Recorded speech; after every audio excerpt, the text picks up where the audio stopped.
Là, on est plus concentré sur les Masters, mais avant de parler des Masters, on a eu la fin du coup du VCT IMEA Clash, où en fait, du coup, il y a 2 équipes qui ont gagné parce qu'il y avait la team Omega et la team Alpha. Et du coup, le bracket Omega a été remporté par, la team Vitality. Donc, on est content que, une structure française, remporte, ce tournoi, off-season.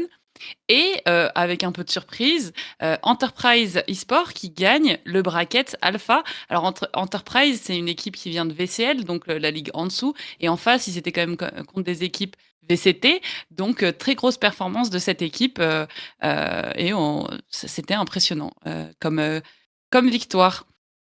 Ensuite, donc on va passer à ce qu'on est obligé d'y passer, c'est, les Masters Valorant à Santiago qui se déroulent en ce moment. On a eu, les Swiss Rounds, qui se sont terminés, la semaine dernière, et on a vu un Gentlemate au top avec, ils ont été, imbattus, PaperX aussi, mais ils ont quand même lâché une map, donc Gentlemate reste au-dessus de PaperX. C'était une super performance. Malheureusement, je spoil un peu, Gentlemate, est out aujourd'hui. Il y a eu les playoffs, alors j'en parlerai plus en détail dans la prochaine chronique parce que, là, c'est encore en cours. Mais, on a perdu nos Gentlemates et on a perdu Team Liquid comme on voit ici, lors des Swiss Rounds. Il ne reste plus que BBL en EMEA. On croise les doigts pour qu'ils aillent le plus loin possible. Mais, voilà, il y a du très beau jeu. On découvre des équipes, d'autres ligues. Donc, franchement, c'est quelque chose à suivre. Là, ça joue encore, à l'heure, actuelle parce que les horaires sont décalés. Faut être motivé parce que ça finit à 1 heure du matin, mais franchement, il y a du très, très beau jeu. Il y a de l'ambiance, c'est vraiment un super bel événement.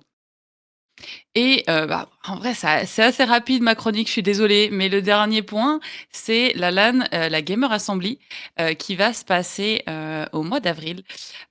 Donc il reste encore beaucoup de slots, donc je comptais en parler.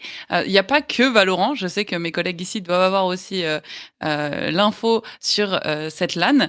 Là, par exemple, on est à 30 slots sur 74, donc s'il y a des personnes motivées, à faire cette LAN, vous pouvez venir. Alors c'est une LAN d'étape OTF, donc c'est-à-dire que, c'est dans la ligue.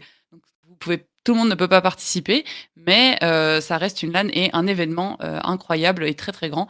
Moi, j'espère que j'y serai, donc j'espère vous voir là-bas. Voilà. Et oui, n'hésitez pas à y aller, hein, la Gamers Assembly, l'une des meilleures LAN, tout simplement, sur le Ouais. territoire français. Pour avoir casté quoi, 3 ans là-bas, j'ai kiffé les 3 années, que ce soit pendant justement le festival ou même par la suite avec les différents créateurs, les différents joueurs. Voilà, toujours des bêtes de souvenirs. N'hésitez pas, voilà, les gens sont assez abordables. Donc, je te comprends parfaitement et Je voilà, l'ai jamais j'encourage faite aussi en tout le plus, monde. hein. Ah Vraiment, j'ai très non! envie. Ouais, non, je suis jamais allée à la Game. Faut y C'est aller, faut y Poitiers, aller. c'est très, très loin pour moi, mais là, vraiment, je me suis dit: «Faut un jour, faut que je le fasse», hein. Même Alors, je juste t'avoue que l'événement, on n'est pas obligé en tant que joueur, de le faire, mais l'événement en soi, en lui-même, il est vraiment bien, quoi.